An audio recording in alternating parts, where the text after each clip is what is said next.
development, data handle பண்ணுறது, then how are we going to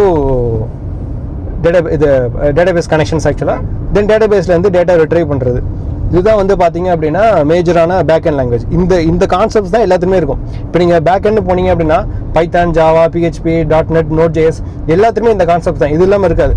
அந்த JWT token, தென் வந்துட்டு header access பண்ணுறது, ஹெட்டரில் data add பண்ணுறது, கெட்டு, போஸ்ட்டு, ஜேசன் பார்ஸ் பண்ணுறது, அப்புறம் டேட்டாவை இன்சர்ட் பண்ணுறது, அந்த CRUD ஆப்ரேஷன்ஸ், தென் வந்து பார்த்தீங்க அப்படின்னா ஃபைல் அப்லோட் பண்ணுறது, ஃபைல் ஹேண்டில் பண்ணுறது, இமேஜ் அப்லோட் பண்ணுறது, டவுன்லோட் பண்ணுறது. இதுதான் வந்து பார்த்தீங்கன்னா எல்லா ப்ராஜெக்ட்டுமே இதுதான் இருக்கும். பட் இது ஒவ்வொரு லாங்குவேஜுக்கும் எப்படி இம்ப்ளிமெண்ட் பண்ணுறாங்க அப்படிங்கிறது தான் டிஃப்ரெண்ட். ஃபார் எக்ஸாம்பிள் இப்போ நீங்கள் வந்துட்டு ஜாவான்னு போனீங்கன்னு வச்சுக்கோங்களேன். ஜாவா வந்து ஸ்ப்ரிங் பூட்டில் வந்து பார்த்தீங்க அப்படின்னா உங்களுக்கு அந்த அட் ஆஃப் அனோடேஷன்ஸில் கெட் மேப்பிங், போஸ்ட் மேப்பிங் கொடுக்குற மாதிரி இருக்கும். ஃபைல் அப்லோடுக்கு மல்டிபார்ட் கொடுக்குற மாதிரி இருக்கும். Node.js அப்படின்னா எக்ஸ்பிரஸ் யூஸ் பண்ணி நம்ம app.get, app.post